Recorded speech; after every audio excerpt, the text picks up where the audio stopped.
Que nous promet l'avenir? Pour l'industrie du charbon, dans la province riche en ressources du Heilongjiang, la réponse pourrait se trouver dans ce matériau dont l'épaisseur n'est que d'un atome, le graphène. C'est tout simplement le matériau le plus léger, le plus résistant et le plus fin jamais découvert. 60% des réserves totales du pays en graphite se trouvent dans la province du Heilongjiang, et les compagnies minières traditionnelles ne veulent pas passer à côté de cette opportunité. Ça nous a pris des années pour arriver où nous sommes aujourd'hui. Nous avons tenté de séparer ce matériau atomiquement fin de son substrat métallique naturel avec des équipements développés par notre propre équipe. Ce projet est entièrement soutenu par le gouvernement local qui cherche avec enthousiasme une alternative à la suite de la dernière série de réduction des surcapacités de la production de charbon.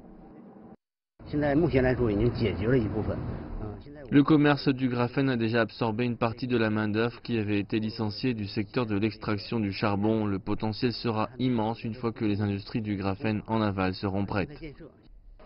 Les mineurs d'ici ont passé leur vie à contribuer à l'incroyable croissance de la Chine, mais ils se trouvent à présent parmi les perdants de la transformation économique, alors que le pays adopte davantage de méthodes basées sur les règles du marché tout en supprimant les capacités obsolètes. Au-delà du charbon, la ville de Chitaïhe possède un autre atout dans le secteur sportif. Dans cette ville vivent en effet 10 champions olympiques de patinage de vitesse.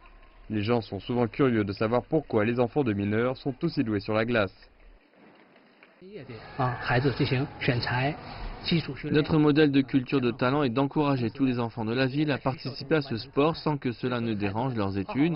Nous commençons ensuite les entraînements plus complets avec ceux qui sont les plus doués. Nous nous sommes posé cette question: comment le sport peut-il aider à la transformation économique? Au cours des années, nous avons organisé de nombreux événements sportifs afin d'encourager la vitalité et la diversité de la ville grâce à la réputation du patinage de vitesse.